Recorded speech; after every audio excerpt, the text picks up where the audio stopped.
but dudes written's a product of my shrewd penning. Confused in it, I'm saying I've chewed mics to a crew likes delusions, exuberant mic. Welcome to 3 Count Commentaries. Let's talk about NXT from September the 7th, 2021. So we start the show with a really solid match between Ember Moon and Kaylee Ray. Kaylee Ray is really good. She's really good. She's kind of plain. She doesn't really have a gimmick. The only problem I have with Ember Moon, I really like Ember Moon. And I saw a picture of her recently where she seems to have got in pretty good shape. So I really want to see her get rewarded for getting in shape. You know, losing, see, she lost like 40 pounds or something like that. And I'm always for that. But she still looks like she's performing. And that's a big problem that we have in wrestling, is that sometimes guys don't like it they're in a fight. They look like they're in a performance, like they're in a play.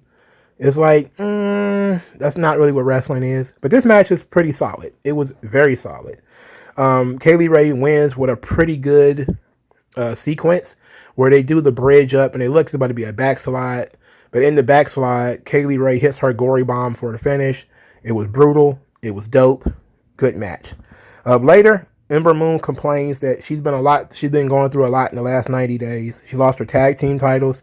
Then she lost her tag team championship partner. Now she's losing matches. And it took for Kaylee Ray to wake her up. And now she doesn't want to feel like this. And that changes need to be made. And we need to stay on the lookout. All right. I'm interested in what a new Ember Moon would look like and a new presentation of her. I'm down for it, you know. I'm always looking for something new, something different with these same people. Go for it, you know. Ember Moon has kind of been a little bit on a weird side since she came back to NXT anyway. So hopefully she goes a complete 180 and she does something completely different. You know, I'll be interested in seeing that. So you got Lorcan and Birch there in the back and they're getting ready. And they were warned that they can't just win and take back their titles. They have to end MSK. So that takes us to the main event. And I want to be honest. I'm not the biggest fan of MSK. Lorcan and Birch are very physical. I like their style. But this is not a main event. And this is one of the problems I have with NXT. This is not a main event match. You know, these guys are not main event. I know you're talking about the titles doing the lion's share of the work here. Without the titles, is this a title match? I mean, that doesn't make sense, right? Without the titles, is this a main event? No, right? So it shouldn't be a main event with the titles. If there needed to be a main event, you should have told the story of, I guess, Santos Escobar and Carmelo Hayes.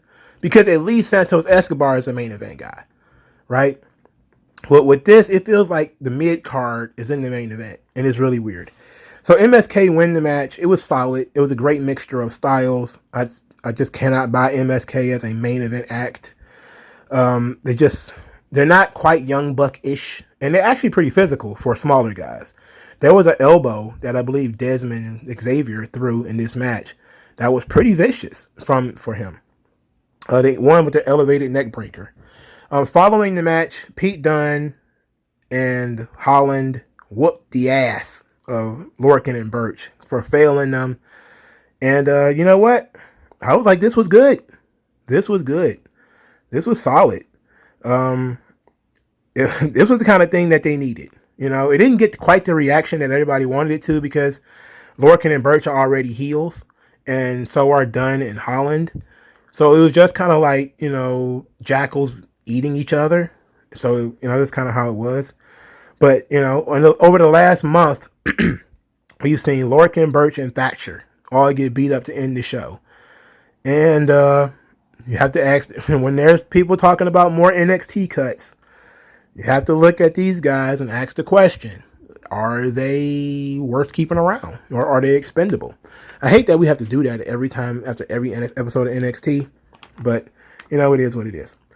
So the Bachelor and the Bachelorette Party. I'm ashamed at how tickled I was about the Bachelor Party. It was absolutely fantastic. It was mwah! The Bachelorette Party was, you know, it was a little weird. There was some chick, I had no idea who it was. I thought it was Cora Jade, and I still think it might have been, who kept saying that the wedding is not going to happen. Like she was whispering under her breath, like the wedding ain't going to happen. But Indy thinks that her friend came to United States just for her wedding, but her friend really came to go to Disney World. And then she starts talking about, how Candace was the only person who believed in her and showed her the way. And Candace says, well, I didn't really buy into it because, Dexter Loomis is a creep. But now I realize how much Dexter loves Indy, and that's really all that matters. So then Indy wants to know what's going on at the bachelor party. And Candace, for some reason, has spy gear. And they decided to go spy on the boys. And the boys were having a fucking blast. They're in a limousine paid for by Cameron Grimes. The zombie referee is there. Odyssey Jones is there. like they just picked a motley crew of guys that have nothing to do with Dexter Loomis, except the zombie ref. Like the zombie ref, okay, that's pure Loomis right there. That's Loomis's boy. But what the fuck does Cameron Grimes have to do with this? Anyway, I love that Cameron Grimes and Dexter Loomis made up. Like, Cameron Grimes was giving people money as they was getting out of the limo. Giving them playing money. And then he says kind of, a truce between him and Dexter Loomis. And they shake hands because Cameron Grimes is going to pay for the entire bachelor party, which included a $10,000 go-kart race. That looked like it was a fucking blast. Like, I think we need to talk about how good Dexter Loomis is at keeping a straight face despite all the shenanigans around him and all the things he has to do. He is fantastic with that not breaking character and not breaking that facial expression. It is fantastic. It's great. After the $10,000 go-kart race, we had axe throwing. And the guy asked, did anybody have axe experience? And of course, Dexter Loomis does. So we get our first taste of Johnny Gargano and Dexter Loomis becoming friends, as he has to teach Johnny Gargano how to throw an axe, which was fun. Then Cameron Grimes paid Odyssey Jones $10,000 to send Drake Maverick to the moon, which consisted of him jumping on a trampoline and springing Drake Maverick into the rafters. It was great. Then they played laser tag, where Johnny Gargano couldn't win. Therefore, Dexter Loomis had to choke out his opponents, and he chloroformed the guy just so Johnny Gargano could win. And at the end of all of this, Johnny Gargano and Dexter Loomis became friends. Dexter Loomis put his hand up, and Johnny was thinking about doing it. He got distracted, and their hands ended up touching. And now they're best friends. And Johnny Gargano is all about the wedding. So they've told a convincing story that Johnny Gargano isn't going to be the guy that's going to break up the wedding. So who is going to be the person that's going to break up the wedding? The only option could be Austin Theory. And I'm guessing Austin Theory is going to show back up and proclaim his love for Indy Hartwell, which might be the only thing that we got here, which will be very weird because they've been positioned as brother and sister in this storyline. But I hate that I'm engaged with this nonsense, because it's pure nonsense. It is pure nonsense. But it's great nonsense too. All right, the next match was only the second match on the card for some reason. It's Carmelo Hayes versus Santos Escobar. This match was really good. Carmelo Hayes is very impressive. I think with the right character, and he can be something. And I mean not just NXT something. I'm talking SmackDown, Raw something. We can get rid of that man bun and get it to something a little bit more professional. I think I want to see the dude in a suit or a tracksuit or something like that. And I hate that's the first thing that came into my head, is I was thinking of him like a young MVP. That's the first thing I thought of. I like, that Hayes needs something to say. He needs a character. And I just kept thinking, maybe a young MVP.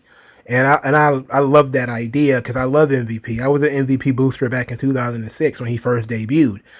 But I don't really want, for the guys to be kind of pigeonholed into, you got to be like a star athlete kind of gimmick, which is kind of the thing with black guys. They get kind of trapped into the uber athlete concept. But it fits for most of them that they've given it to. It fit for MVP for sure. Even though he wasn't as athletic as Shelton Benjamin or Carmelo Hayes. But he was able to pull off the character really well. But I think that Carmelo Hayes as a, is sort of, I don't want to say NBA type character. I think that's where he got his name from, like Carmelo Anthony. Where I think if you do that kind of gimmick and give him something to talk about, it could really work. You give him like a superstar athlete, almost a Deion Sanders type of position. That would be dope. But it feels weird because, we already got black guys doing that kind of stuff on TV. But he needs to do something because he's too good to just come out as Carmelo Hayes and that's it. He needs a push. He needs a story. He needs something to talk about. And Santos Escobar is Santos Escobar. Dude is, this is stupid what he's doing. Him being in this position is not good. He should be at the top of the card. The big spot comes with Elektra Lopez body slamming Carmelo Hayes on the floor while the referee was distracted. He was then thrown back in the ring. Phantom driver. Santos Escobar wins. Carmelo Hayes being like a top contender for a title. I'm not entirely sure I'm okay with that. I'm thinking maybe Santos Escobar wins the North American title and then we run this back and then Carmelo gets his win back. Maybe. If that's the case, then I'm okay with it. So Swerve and Hit Row, they had a conversation about Santos Escobar. And specifically, it was all about B-Fab getting hit with that pipe. And she says that hitting B-Fab with a pipe ain't a way to say the hello. Now me and you got a problem. So Hit Row and Legado del Fantasma, they're not done. They ain't done. Which means that the 10-man tag is coming. The 10-man tag is coming. So William Regal announced next week the number one contenders match for the NXT Championship, and he announced the contenders will be Tommaso Ciampa, Pete Dunne, LA Knight, and Kyle O'Reilly. And I wrote in my notes, nothing's changed. Everyone thought that NXT was going to change. Nothing's changed. It's all indie guys. It's all indie guys. It's all, well, with the exception of Pete Dunne, who is only like 30. Like, most of these guys are over the age of 34. And, nothing's changed. So, let's do predictions. I'm a predict. I think Ciampa would make more sense. I'm gonna go with Dunne though because they've already teased Dunne and Joe, so I'm gonna go with Dunne. I think Dunne's going to win. Give the win to the young guy. We're probably gonna do something else, spinning out of this, but I want more for LA Knight. LA Knight is so good, man. Like his promo in this match, I'm not gonna go over the promos in this match because they're just basically about building this match up. But he starts talking about how the people online like, oh no, I don't like him, he's a jerk. And he said, you're going to do a whole lot of crying once I mop the floor with your three favorites. Whose game is it? God, I wish he had stuck around when he was in the early days of NXT. Because I think Vince really would have liked him and got a kick out of him being on TV. So I'm going to go with Dunne. He's going to win. So then, last week, man, I said I was done with Diamond Mine. I said Diamond Mine, I'm done with it. I don't care, man. Roderick Strong, he's a house plant. He has no personality whatsoever. And then they decided, oh, you gave up on it? Here are the Creed brothers. 2 national champions, newest members of the Diamond Mine. I don't even care what their opponents were called. I don't even know what their opponents' names were. Does not matter. Those 2 dudes fucking rule. Okay? The Creed brothers rule. Alright, they just came in there. They reminded me so much of like the Steiner brothers. They just went in there and annihilated these guys. There was nothing in the way of pomp and circumstance, no showboating. They were just 2 vicious, ruthless dudes. And I love the gear too. The gear is very simple. They're wearing, the old Kurt Angle, the old Steiner Brothers, collegiate gear. It's amazing. I can't tell them apart. I don't remember what their names are, but I do know that they're national champions in wrestling. And they went in there and acted like it. That aggression, that's what the business is missing. This is the business that I grew up watching. When I talk about professional wrestling, I say more Dr. Death Steve Williams, fewer Dr. Luthers. That's my thing when it comes to wrestling. We don't need any more Dr. Luthers. There's too many of them assholes as it is. Give me more Dr. Death T. Williams. Give me more athletes, more football players, more wrestlers, more people who knows how to control anger, but also be very aggressive. And this is what I meant earlier when I talked about Ember Moon looking like she's performing. These guys didn't look like they were performing. They looked like they were in there to grind meat. And that's what they did. I love them. I love them already. Give me more of them. Next week, I want 2 hours of the Creed brothers just trashing randos. I don't care who it is at this point. Just put them in there and let them crush those guys again and again and again. I am down for that. That should be your 2-hour TV show. Your 2-hour TV show should be guys like Ridge Holland, guys like the Creed brothers, and guys like Odyssey Jones going in the ring, smashing smaller dudes, just pummeling them, throwing them all over the place. 2-3 minutes tops. 1, 2, 3. Everybody cheers. The guys get over, and then we build to these massive dudes going to tear each other apart. That's what I want. That's what wrestling should be. God damn. They got my Spurs jingling and jangling. I don't even care about the Diamond Mine. I still don't. But I'm all about the Creed brothers. I'm all in on those guys, man. All right, so the next match was Io Shirai and Tony Stark defending the tag team championships for the women against Kacy Catanzaro and Kaden Carter. So I enjoyed the early part of the match with the agility of Kaden and Io Shirai as they kind of tried to see who can beat who. It was done in a believable way. It wasn't Will Ospreay and Ricochet. It was stupid. This match, of course, was completely distracted because there was some shrieking, shrill banshee in the crowd. Like, Jesus, what the hell was going on? I had no idea what was going on. Anyway, this match was very solid. I think Kaden Carter and Kacy Catanzaro, despite the fact that they're very small, they're pretty underrated. I really like Kaden Carter too. She's cute. So, the Stark does her flipping GTS thing. Io Shirai hits her moonsault, and Io Shirai and Zoe Stark win.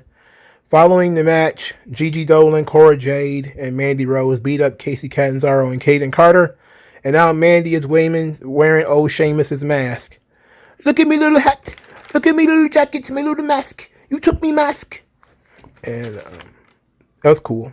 They set it up the previous week where Saray drop kicked Mandy in the face brutally, by the way, and completely uncalled for, if I say so myself. Mei Ying debuted. It went by fast. She, she won with the Tongan death grip, and she throat chopped that chick like 2 or 3 times. It was vicious. I didn't like that she sold something. I would have preferred if she'd went in there, hit 2 or 3 things, got the Tongan death grip, and won. Mei Ying is going to be a very limiting gimmick, so they're gonna have to juice as much as they can out of this because there's only so long she can be around without talking and looking like an invincible, immortal warrior. There's only so long you can do that. So we find out that kind of randomly Frankie Monet is now the #1 contender for the Women's Championship, and she will get her shot next week on NXT. And I was just kind of like, wow, that's kind of abrupt. That just kind of means that Frankie won't win, which sucks. Because like, what else is she doing there? Taya Valkyrie's been in NXT for quite a while now. She hasn't had a full storyline yet. What are they waiting for? What is going on? If you have Kaylee Ray waiting in the wings, I don't see what's the point of pushing Frankie Monet right now, or even putting the title on Frankie Monet right now. I know I said before that Raquel Gonzalez needs to be in the ring with people who are better than she is to make her better. Taya is one of those, and Kaylee Ray is another one. But if she's not going to get that much out of this, if she's only going to wrestle Taya once, that doesn't seem to get a lot out of it. And if you break her momentum and have her lose to Taya, then what do you do with Kaylee Ray, who you've put all this effort into and brought her over? What do you bring her over for if she's not going to challenge for the title? So it's an interesting situation that they've created here. I'm going to go with Raquel retains, and probably it's Robert Stone's fault that Frankie loses, and then Frankie maybe comes back around and wins the title at a later date. But I need a storyline out of Frankie. I need a storyline. I need to do something with her. All right, so I think that's the bulk of NXT. It was another match heavy show. Match heavy NXT is good. They did a good job of breaking that up with the vignettes for the Bachelor Party. The promos for the number one contender match was pretty good too. I'm very partial to LA Knight. So we get a new NXT next week. So we can say bye-bye to the old NXT with the old NXT logo. And we'll see Nickelodeon NXT next week. All right. Thank you guys. And like, share, subscribe, and I'll talk to you guys later. Skin tone, so why attach yourself and piggyback the wealth you didn't earn or lack yourself? I'm telling you to own up to your own success and failures. It's a reason why these sleazy